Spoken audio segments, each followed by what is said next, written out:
Good evening and good morning and good afternoon to all the Christians and the Jews and the atheists and the Muslims and the agnostics and the Hindus and the Buddhists from all around the world who are tuning in right now. I hear some sound effects from your text, which means I haven't turned off the sound effects. All right, problem solved.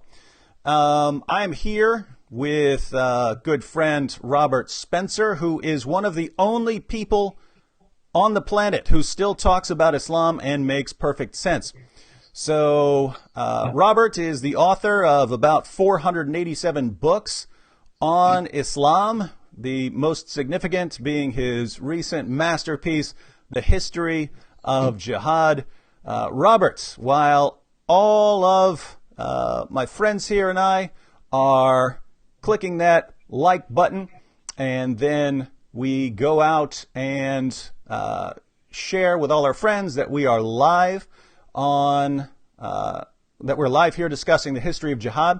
Why don't you tell us a little bit about what you do at Jihad Watch? Thanks, David, and peace be upon those who are rightly guided. I am the director of Jihad Watch. For 15 years, every day of my life, I have chronicled jihad activity, violent and stealthy, in the United States and around the world, in all its forms and manifestations, as many news stories as I can find. I also provide a general explanation on each one, some brief commentary, sometimes lengthy commentary, explaining why this really is jihad, despite the establishment media obfuscation and attempts to cover up that fact. And so jihadwatch.org is your one-stop resource for news about this ongoing threat and little understood phenomenon.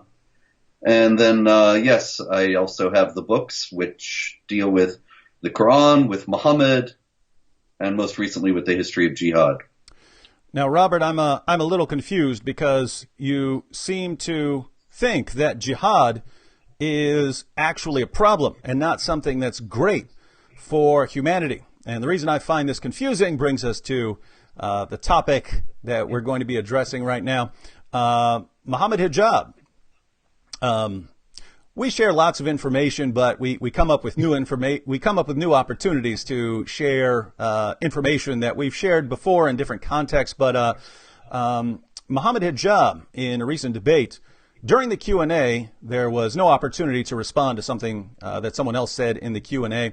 So Mohammed Hijab was asked, how do you account for the spread of Christianity by the power of the Holy Spirit, not through the sword? Whereas Islam was spread by the sword. And Mohammed Hijab responded by insisting that Christianity only ever spread through the sword, whereas Islam spread organically. And Islam only fought people who basically deserved it because of the things that they were doing. So I have never tried to play a video clip live. I do want to try that right now just so people can see what we're talking about. And let's go ahead and see what Mohammed Hijab claims. Point 2 about Christianity not being spread by the sword is a misreading of history. Actually, if you look at Constantine and the Theodosian Code, actually the only way Christianity spread through the Roman Empire was through the sword. Look at the primary source material about the Theodosian Code. From Theodosius II, he enforced Nicene Trinitarianism by force, according to all of the historians, across the whole of the Roman Empire until the pagan religions of the Romans were completely dissipated. Not to mention, of course, colonialism. Not to mention, of course, the Spanish colonists. Not to mention, of course, one of the biggest casualties in war in human history, yes, one of the biggest, was when the Spanish Empire and the French Empire and the British Empire spread it to your country in Africa. It spread it everywhere. Don't tell me it wasn't spread by the sword. Don't tell me it wasn't spread by the sword. What are you talking about? The difference between Islam and Christianity in this regard was that Islam spread organically, whereas Christianity required a man who was an empire at that time to spread it forcefully. We fought, as Muslims, the bigger enemy. You were the bigger enemy, fighting the smaller people. That's the difference. Don't tell me about these things. Don't misread history.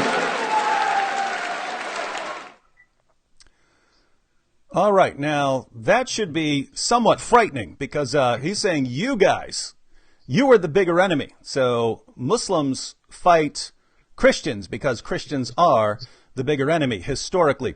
And he certainly would views me as an enemy and you as well, Robert. Now, that was those were some interesting claims there. First, I mean, we can kind of break them down. So the main claim in the first part was that Christianity only spread through violence. Those were his words. Christianity only spread through violence, whereas Islam spread organically, and again, only fought because, there were certain people who were bullying people and Islam had to stand up for these poor people. Suppose we grant, and we would have to grant, there was violence in Christianity. What's interesting is, in Christianity, we discuss it, right? I mean, in your book on the history of jihad, you discuss things like the Crusades, right? Oh yeah, there's a big chapter in the book on the Crusades, and a discussion in there on how they were justified and what the context of them is, of course, which was after 450 years of jihad activity that had overwhelmed half of the Christian world, that had never been answered by any military action at all by the Christians. So Mohammed Hijab here is claiming that Islam was only responding with violence because, Christianity was the big enemy out there, whereas it was Christianity responding in the Crusades because of Islamic violence. Is that what you're claiming? Well, yeah, actually, it started with the Battle of Manzikert in what is now eastern Turkey in 1071. And the Byzantine Empire suffered a catastrophic defeat, and the emperor Romanos was captured, and the empire actually lost its heartland, which was what is now Turkey. It was the agricultural center of the Byzantine Empire, and thus the source of its sustenance, really. And it lay open now for conquest by the Turks, which conquest was, of course, so thorough that now the land there is known as Turkey.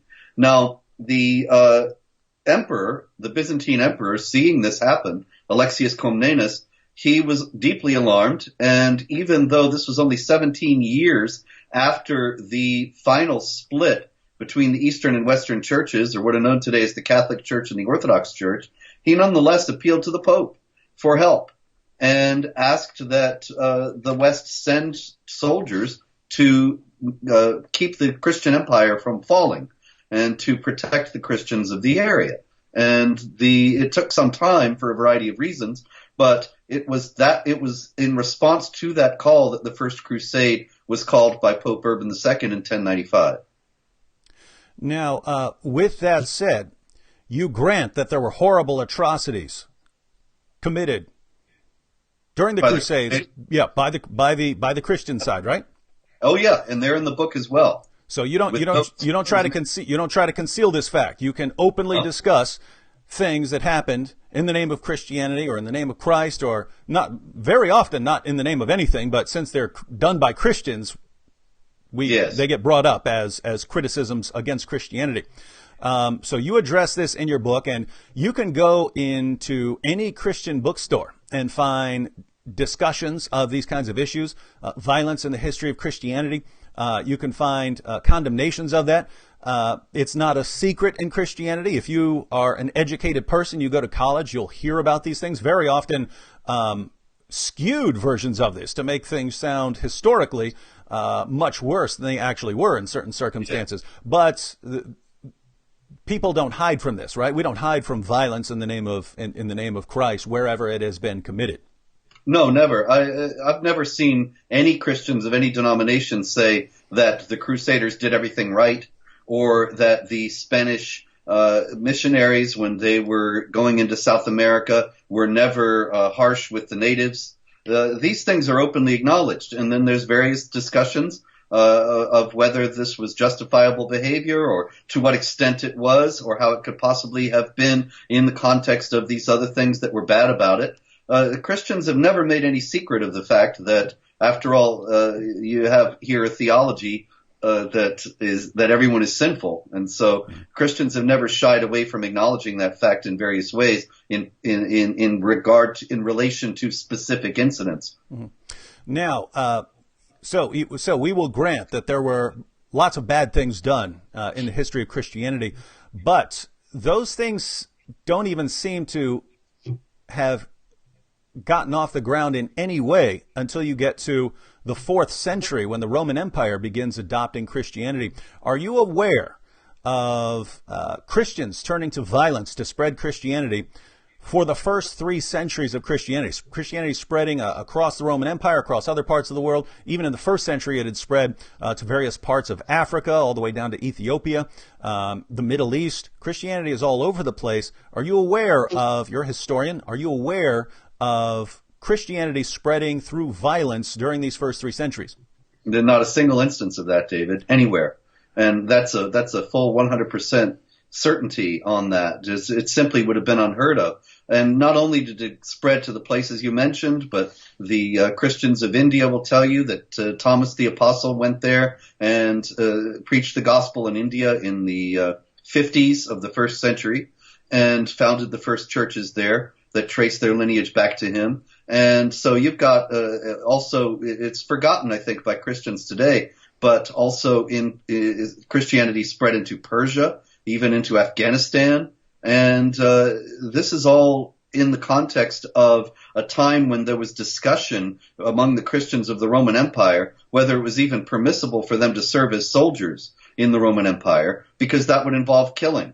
And there were many, many Christians who believed in the early centuries that that was something that they were absolutely forbidden to do under any circumstances. And so the idea that they would be worried about serving in the Roman imperial army and yet going around killing people for not converting, it's ludicrous. So there's just no record of that whatsoever. Yeah, we actually had our earliest criticism from non-Christian sources. Our earliest criticism that we have on record of the early Christians was that they wouldn't participate in the gladiatorial games, meaning they didn't want to watch them, right? So they weren't supporting the state-sponsored gladiatorial games because they didn't want to watch people die.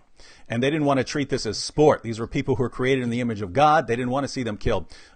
So the only way Christians were going to participate was as the victims of these sorts of contests. So we look at Jesus as, we have Jesus and we have Mohammed. So we have the sort of central figure, the central pattern of conduct that we have in Christianity and Islam.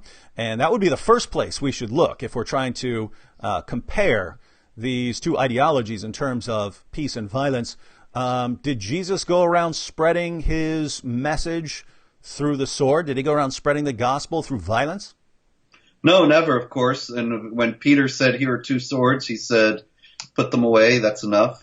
And when Islamic apologists like to invoke Luke 19:27, "Bring my enemies here and slay them before me," as if this is some command of Jesus presented in a straightforward manner. In reality, of course, this is a parable, and the statement is made in the context of the divine judgment and doesn't have anything to do with worldly punishment, and has never been interpreted by Christians of any sect or any denomination at any time in history as meaning that you should go and kill people who are the enemies of Christ. Even when Christians were being violent, they never invoked that verse in order to justify what they were doing. And of course, by contrast, you have Muhammad with the Quran saying, "Kill them wherever you find them" 3 times, and participating in battles, ordering the assassination of his enemies. It's night and day. So you mentioned that Jesus told Peter to put his sword away. By the way, that was, for anyone who hasn't read the sources, don't know what we're talking about, this was in the context of the soldiers coming to take Jesus and put him on trial and execute him. So if there was ever a time in all of history where you should defend Jesus through violence, it would have been when soldiers are coming to take him away and kill him. There has never been a better time if you were going to respond with violence than that time, right? If you're not going to defend him then you're just not supposed to defend him with the sword. And again, Jesus condemned Peter for trying to react with violence. And so we have Jesus. Jesus doesn't spread his message through violence. Then we have the apostles themselves. And what's interesting is These were guys who would have started off pretty comfortable with violence before they encountered Jesus, before they spent several years learning from Jesus. When they were joining up with Jesus, when they were signing on as his disciples, their view of the Messiah was that the Messiah was going to go to war against the Romans, crush the Romans, and take rule over the entire world. So when these guys signed on, they were perfectly happy with conquering the world. Later, after spending several years with Jesus, when these guys get to go out, they condemn violence, right? They promote a message of love towards everyone. They command their followers to live in peace with everyone, to pray for all people, to honor all people. This is the impact that Jesus had on people who at the beginning would have been quite comfortable with violence. So on the one hand, you've got what Jesus taught. Jesus taught things like love your enemies, pray for those. Love your enemies, pray for those who persecute you, things like that. Don't defend him with violence. And then you've got what Jesus did. What is Jesus' central message? That he's laying his life down for you, and that you should live like that for others. Then we turn to the apostles. They become more peaceful through the teachings of Jesus. We look at their teachings. They taught to love people, to honor people. They don't spread their message with violence. They condemn violence, and most of them eventually get killed and don't respond through violence. And then for the next few centuries of Christianity, for the first 3 centuries of Christianity, it doesn't cross the minds of Christians to spread their message through violence. Now, why is this important? Well, if you only start getting violence in Christianity once other groups start adopting Christianity, and those other groups already have their own way of doing things, right? Once the Roman Empire starts adopting Christianity, the Roman Empire already had a kind of a Roman Empire way of doing things, right? If it doesn't occur to anyone for 3 centuries to spread Christianity through violence, what can we say? We can say it doesn't arise from within Christianity itself. It has to come from somewhere outside. It has to come from someone else who already has a way of doing things.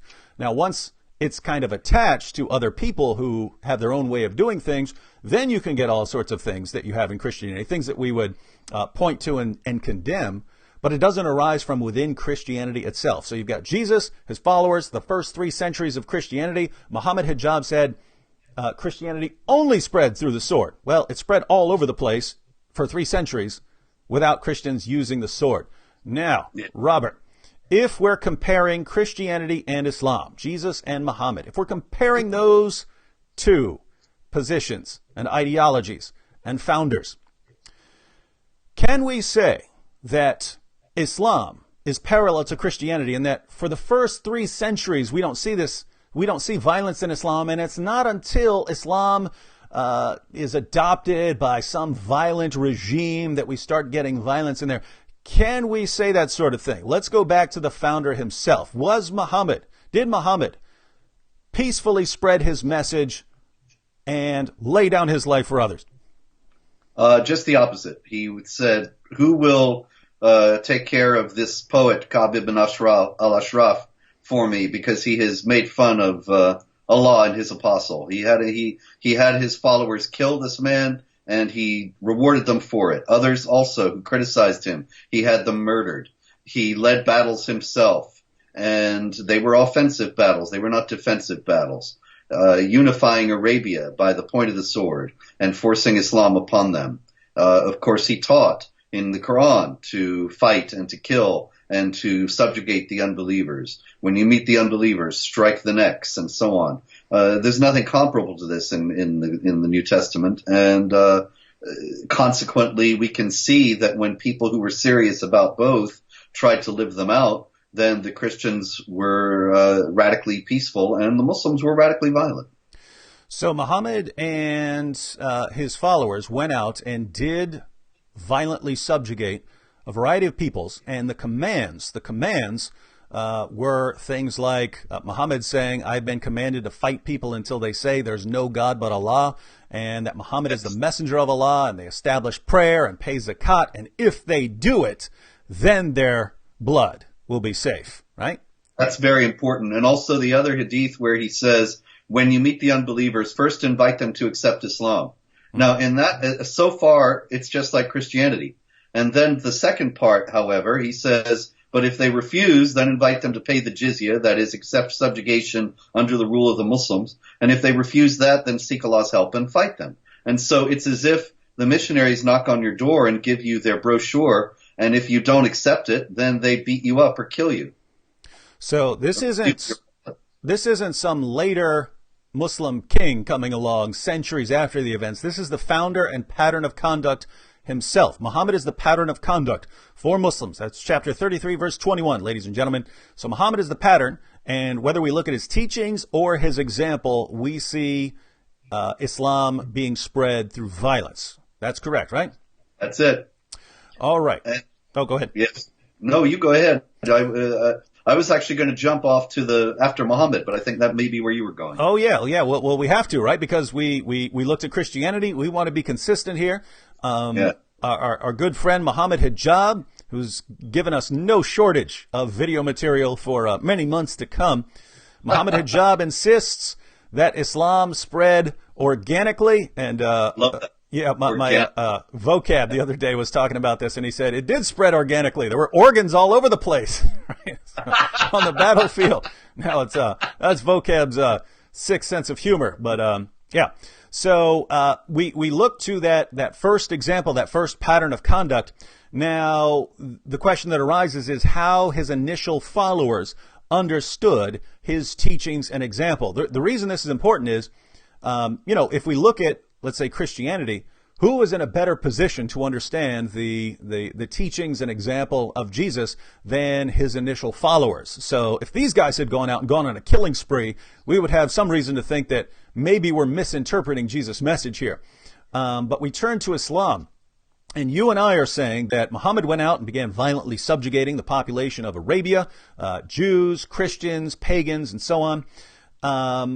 But maybe we're misinterpreting that, and maybe we're misinterpreting his commands to fight those who do not believe in Allah. I don't know how you can have a more clear statement than that. Fight those who do not believe in Allah, clear as day. But maybe we're misinterpreting this. Who would be better?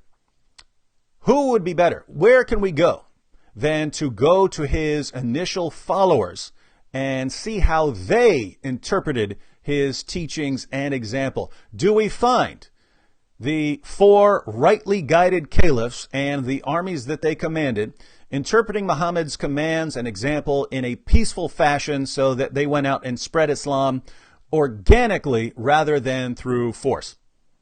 Force all the way. We do not see them doing anything else, really. Right from the beginning, when Muhammad died in 632, his very fanatical, fervent follower Abu Bakr became the first caliph. And immediately a great number of, actually the most of the Arab tribes apostatized and said, oh, Muhammad's dead, then we're leaving Islam. And Abu Bakr sent his great general Khalid ibn al-Walid to fight them and reunite Arabia yet again, forcing these tribes yet again to accept Islam. These are the famous wars of apostasy, the Ridda wars, that made sure that Islam would survive. And it was all by force, organically, as vocab said, with organs all over the Arabian sands. Then you have Umar taking the fight to the infidels, conquering the Holy Land, conquering Jerusalem, conquering Egypt, conquering Syria, and in every case, this was a military conquest followed by the subjugation of the local population and their reduction to dhimmi status, denying them basic rights under the laws delineated in Islamic law and patterned after the command or based on the command of chapter 9 verse 29 of the Quran, which says that the people of the book must be made to pay the jizya with willing submission and feel themselves subdued. And so the effects of this, of course, we still see in the world. You look, for example, at Egypt. Egypt was 99% Christian before Umar came in, and now it's about 10% Christian. Did all the Christians leave Egypt? No. Life was just so hard for them under the subjugation that they were made to endure that over time, most of them converted to Islam.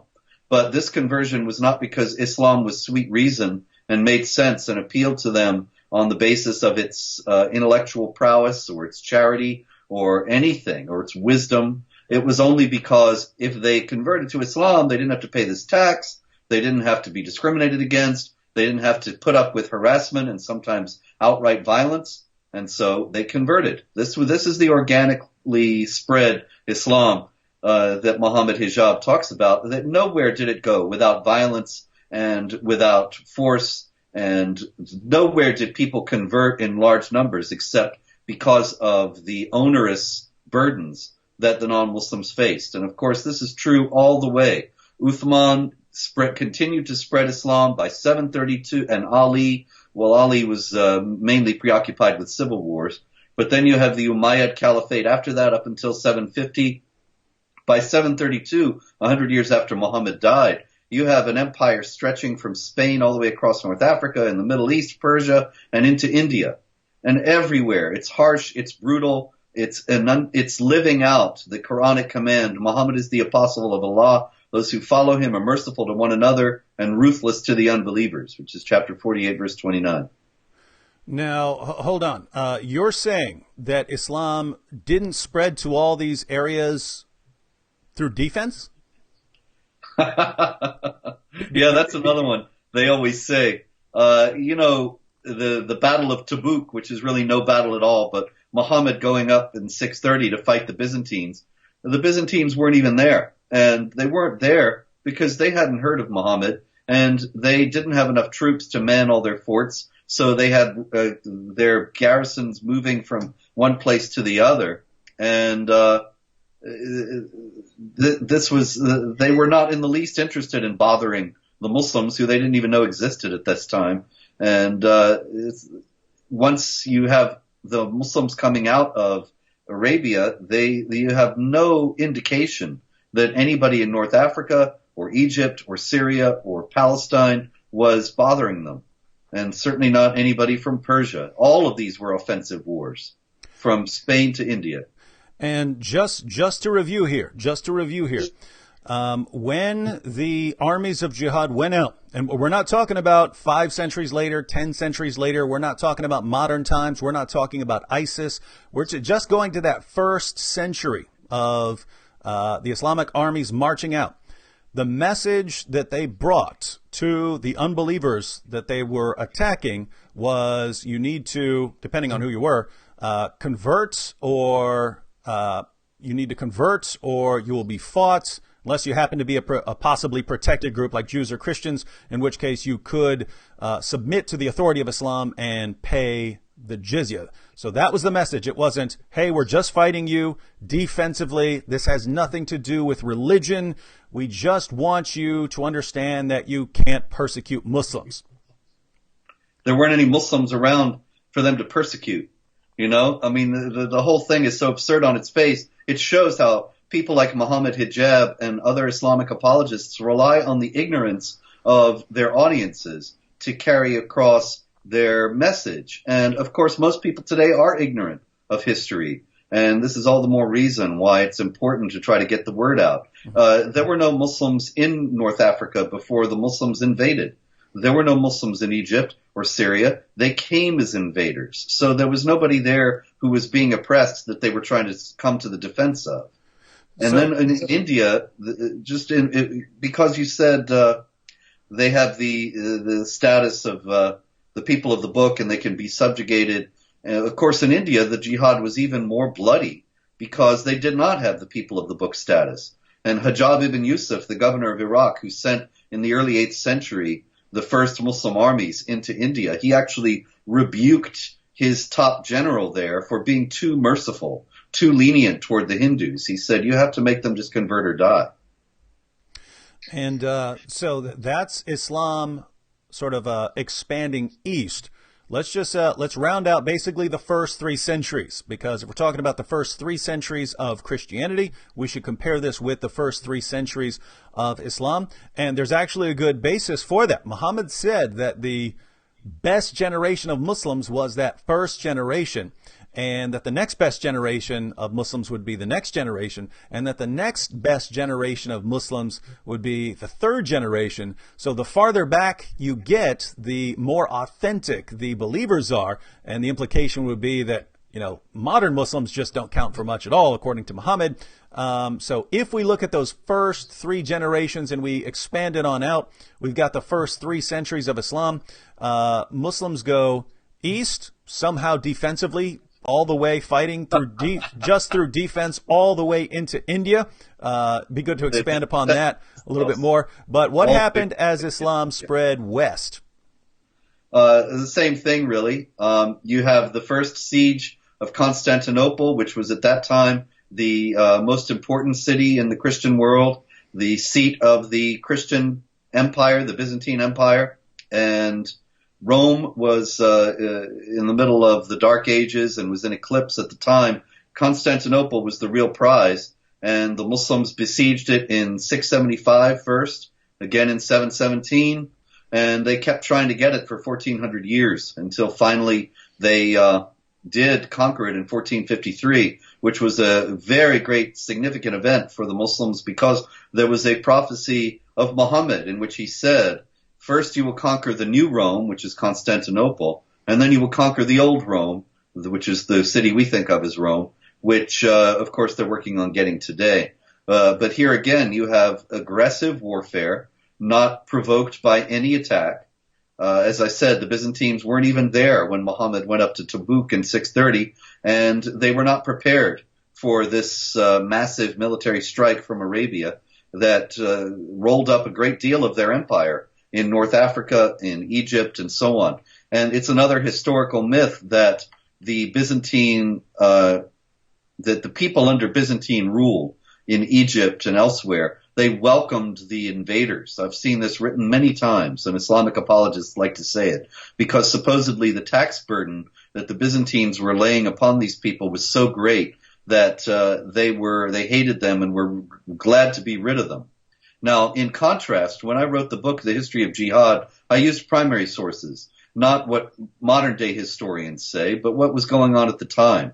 And one noteworthy little bit of information from the conquest of Egypt has the Caliph Umar writing about it and saying that he needs money and saying that how do you think we're going to pay for the troops that we have to keep covering Egypt with? And I was thinking when I read that for the first time, why is it that he has to put any troops in Egypt at all? I thought that the Muslims were welcomed as liberators. But if he's got to cover the land with troops, as he said, then clearly the people are not very happy about their new overlords. And so he has to make sure that they stay in line. And here again, then, it's not a peaceful matter at all. And of course, the Muslims drove on across North Africa, which were ancient Christian lands where some of the most prominent Christians of the early church lived, Cyprian, Augustine of Hippo, and so on. And they went into Spain, they invaded Spain, and pressed on into France. No, hang on. How could they possibly get into Spain, right? I mean, you'd have to cross some water there, and it's very odd to think that this was defensively. I mean, if you are going to a different continent, I don't know how you're doing that defensively. So how did that come about? Well, actually, you're absolutely right. It was a gratuitous attack by the Muslims that was facilitated by a Christian who was angry with the Visigothic king of Spain. And so he lent the Muslims his boats so that they could deceive the Spanish guarding the shoreline and keep them from putting up their defenses. And it worked. But as far as the Muslims were concerned, the Visigoths had not attacked them in North Africa, had not bothered them at all, and they had no reason to invade Spain other than that they had this imperative from Muhammad that you quoted earlier. I've been commanded to fight against people until they confess that there is no God but Allah and I'm his messenger. So the Muslim armies crossed over into Europe and were attacking Europe. And this is before the Crusades, right? So this wasn't a retaliation against Islamic violence, right? This is the year 711 when the Muslims first entered Spain, and that's Whoa, 711. You sure about that? oh yeah, So you're saying this is still within the first century? yes.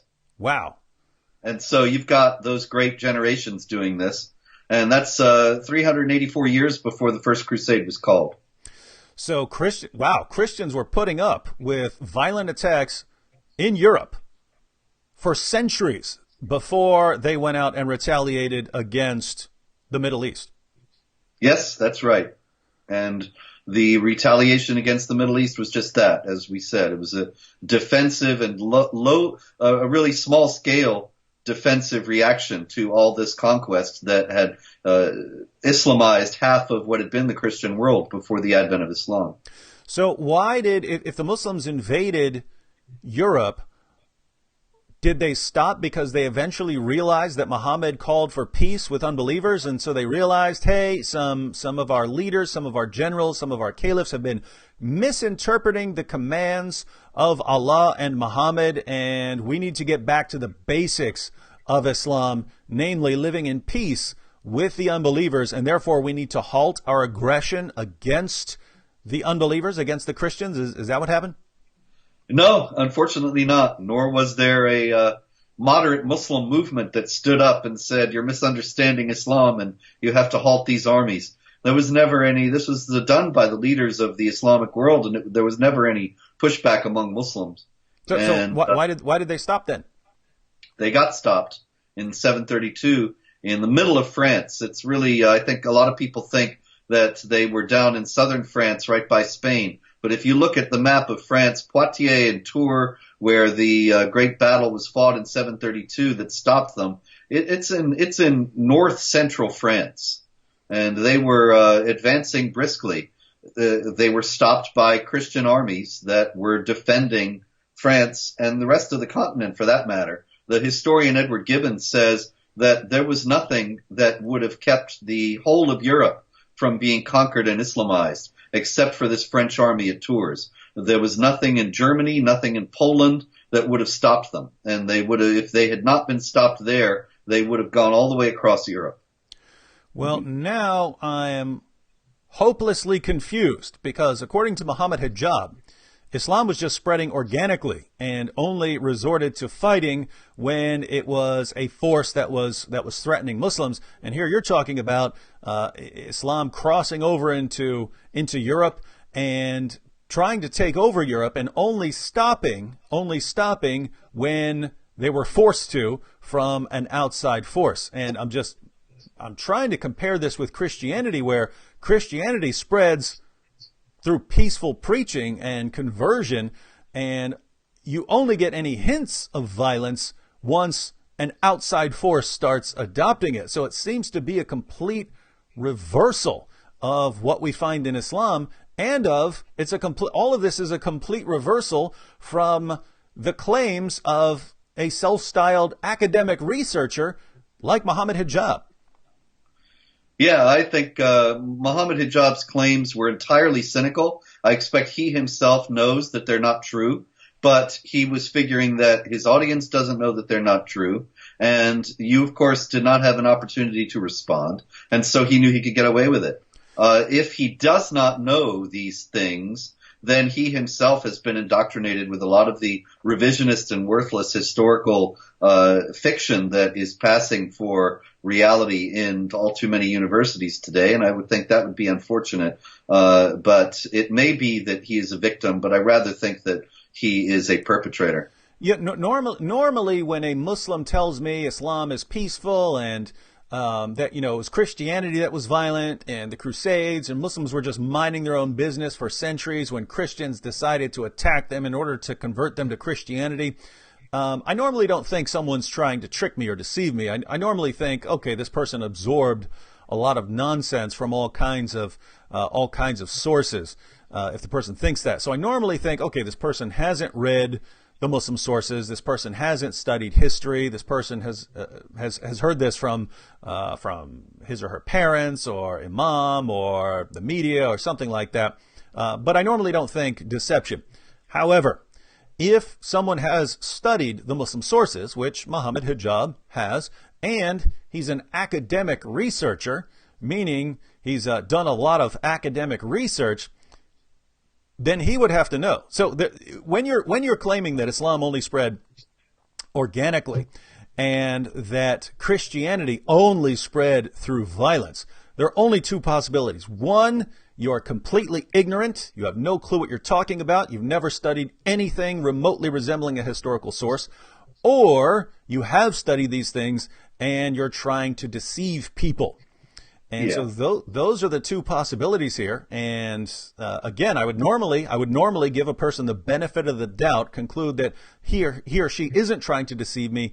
The person just hasn't done any studying. But Mohammed Hijab doesn't want us to believe that he doesn't know what he's talking about. And so that would seem like the only conclusion to draw.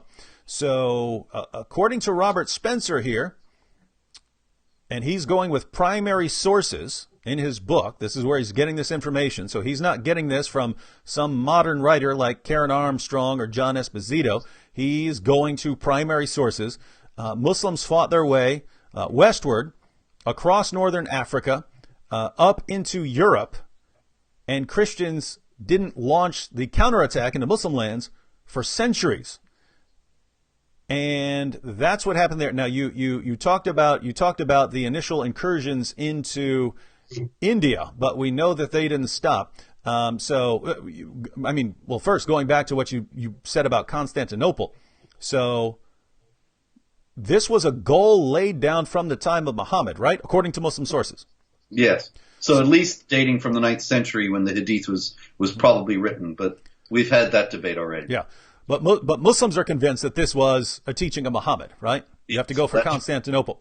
And according to primary sources, Muslims kept going after Constantinople over and over again. 800 years, really. Relentlessly. They conquered it. Relentlessly until they actually conquered it. And when they conquered it, they were extraordinarily brutal.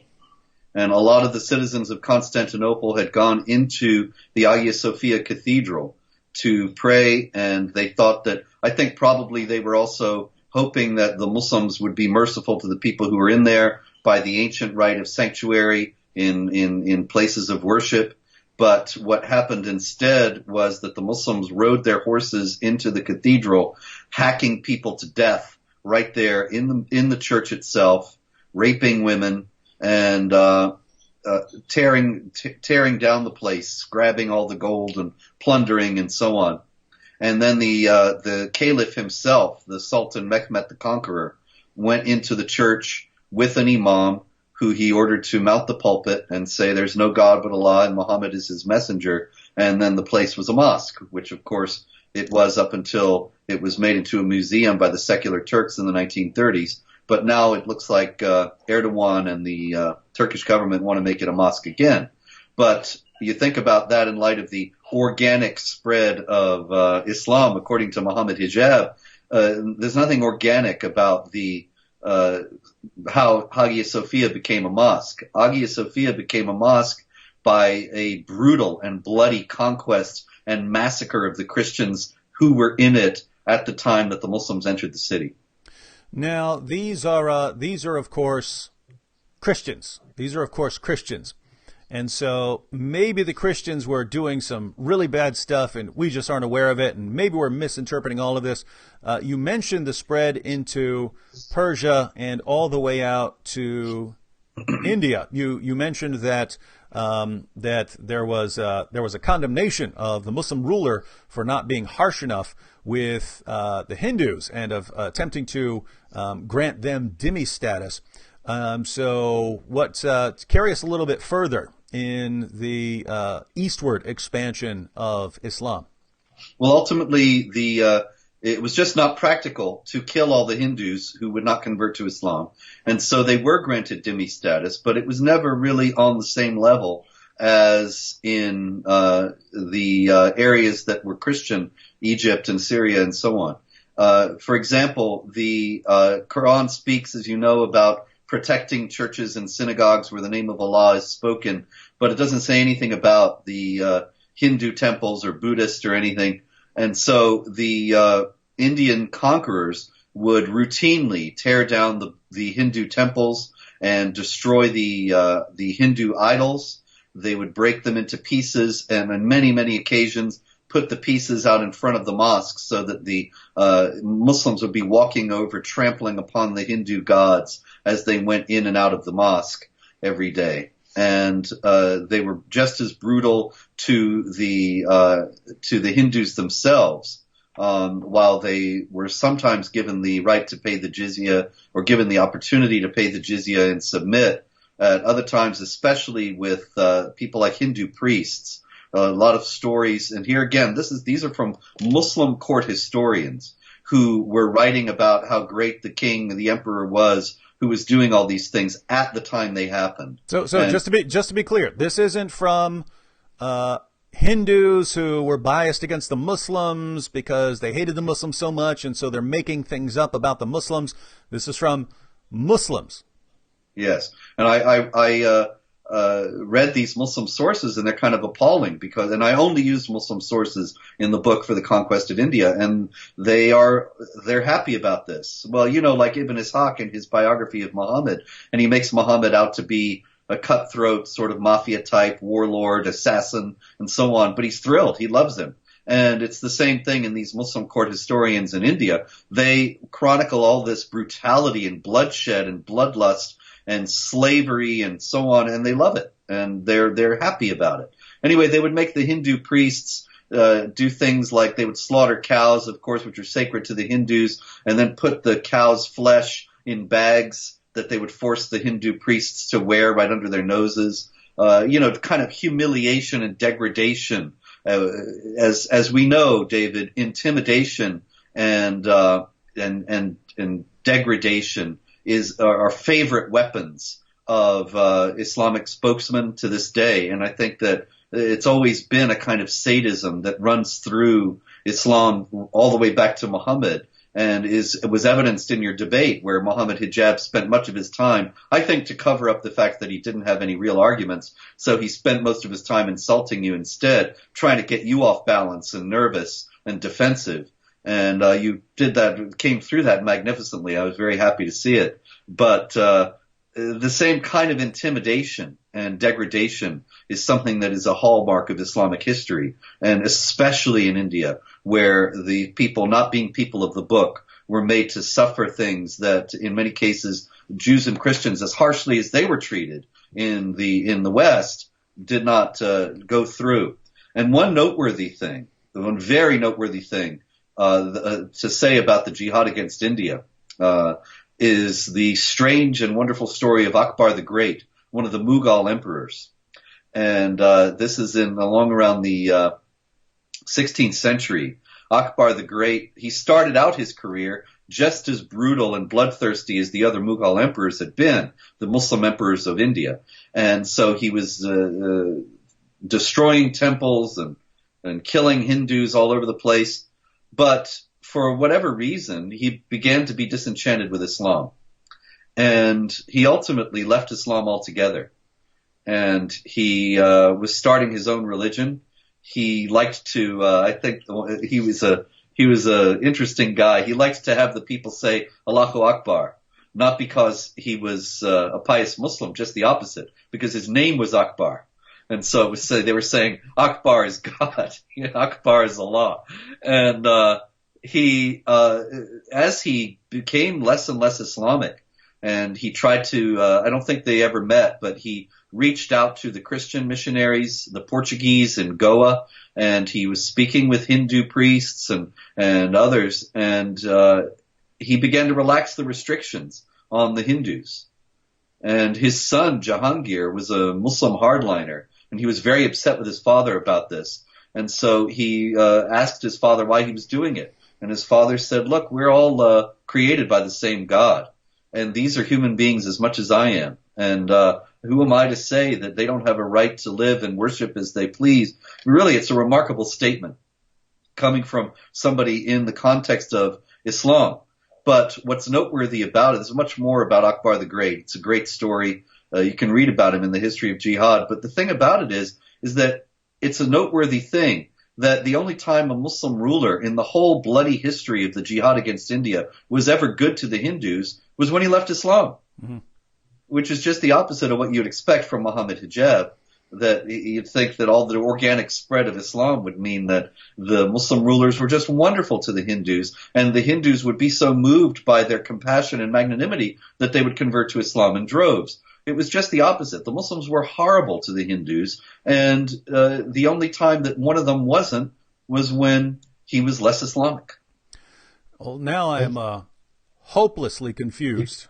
I don't know what to believe, right? Because it sounds like you're telling me that Muhammad and his followers for the first several centuries, they went out and conquered the Jews of Arabia, conquered the Christians there, then kept on fighting all the way to Constantinople, all the way across northern Africa, all the way up into Europe in the west, and then went after the Persians.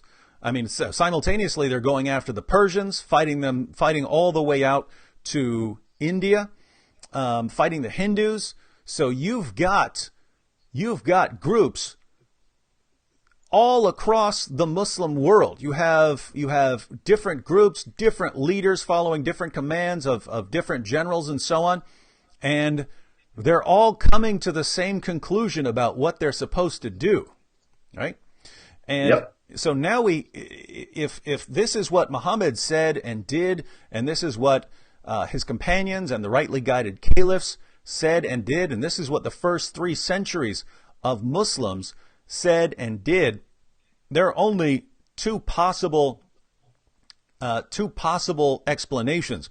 One, either Islam does call for the violent subjugation of the entire world, and Muslims set out to do this, and the only time they didn't succeed is when they were stopped. Or two, Allah and Muhammad are the worst communicators in all of history. Right? They're trying to say, hey guys, just spread organically. Just spread your message through peaceful preaching.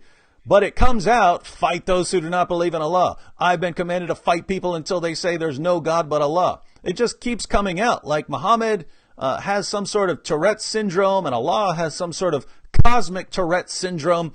They want to say peaceful things, but they just can't manage to. It keeps coming out as all of these violent orders to subjugate the entire world. And by the way, you peaceful Muslims out there, if you ever wonder why groups like ISIS would gladly kill you too, why you are in danger from groups like ISIS, it's because of that, right? When you say, oh no, he said fight those who do not believe in Allah, but what he really meant is only fight in self-defense, only spread organically. You're basically saying that you are a better, clearer communicator than Allah himself. In his eternal word, which he had all eternity to get it exactly the way he wanted, and you're saying that you, in the United States of America, have come along and said it far better than he ever could. And also, if Islam taught peace, if Muhammad taught peace, and the Quran teaches peace, then you've also got the fact that the foremost exponents of this message, the rightly guided caliphs, followed by the Umayyad Caliphate, the Abbasid Caliphate, the Umayyad Caliphate of Cordoba, the Fatimid Shiite Caliphate, the Ottoman Empire, the Persians, when they became Shiite, and every last Islamic entity that has ever been in the world has misunderstood Islam and thought that it had to do with warfare against unbelievers, because every one of those entities that I just named and many others have pursued that warfare. And none of them have ever said we have to live in peace with the unbelievers. So yeah, those are your options, my Muslim friends. Either 14 centuries of jihadis were correct. They understood exactly what Muhammad and Allah were commanding. Or you, the peaceful westernized Muslim, you're the one who finally came along after 14 centuries of Muslims. You're the one who finally figured out what Allah really meant. And if that's what you're claiming, then what you're claiming is Allah is just a horrible communicator. His prophet is just a horrible communicator, because no one understood what they were saying for 14 centuries. You come along. So that's, again, that's why groups like ISIS would have nothing but contempt for you. You are showing contempt for your God and your prophet when you think that off the top of your head, when you've never studied a Muslim source in your life, you can understand what Allah and Muhammad said and meant far better than 14 centuries of Muslims and Muslim scholars and Muslim leaders who were swimming in a sea of Islamic teachings and commands. All right, we've only got a couple of minutes left. I did want to answer one quick question on the Super Chat because it's relevant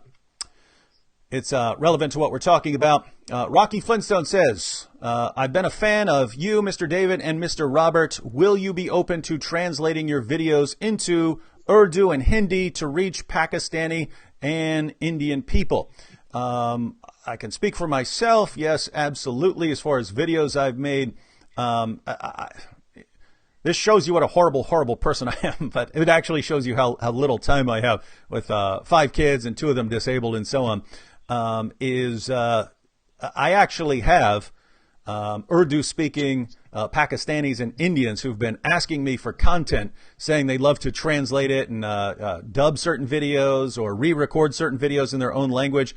And I just am always way behind on things like that. But you have my permission. If you want to take my videos, download them, add subtitles, re-upload them to your own channel, you can do that anytime. You don't have to give me credit. I don't care. If you want to take something I said in a video, take the content, re-record it in your own language, you saying it, you don't have to give me credit. I don't care. I'm not stingy with my material. And just so you know, when I get a chance, when I get more squared away time-wise, I will be glad to send out content to people who want to do some translating.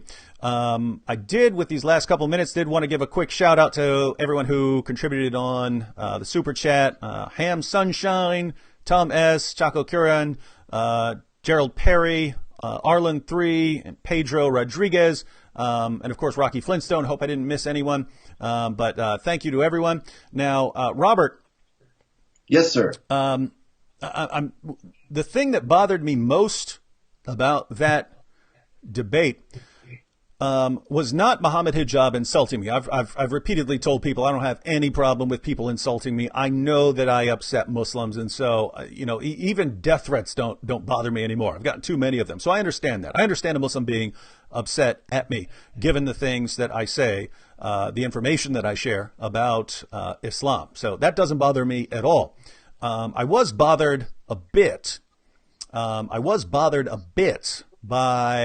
Mohammed Hijab agreeing beforehand that we weren't going to go off topic, there wouldn't be insults or personal attacks, that we would be respectful and friendly and so on.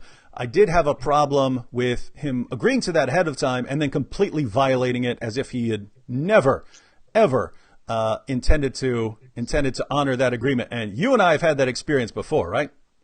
Yeah, we had that debate with the Shiites in was it Philadelphia? Yeah, somewhere around there.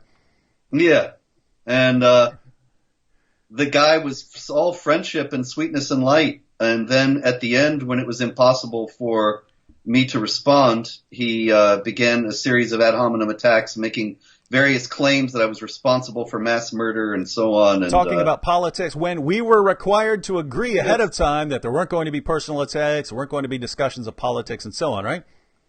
That's right. But you know how this all gets justified. Muhammad said, war is deceit. War is deceit. And by the way, guys, that's happened to me over and over and over again in my interactions with Muslims. Now, to be fair, I've had Muslims who honored who honored the rules of the debate, didn't have any problem with, honored their time limits and so on. But over and over again, when I've been required to agree to terms ahead of the debate, I've seen every time that I can think of right now, the rules were violated.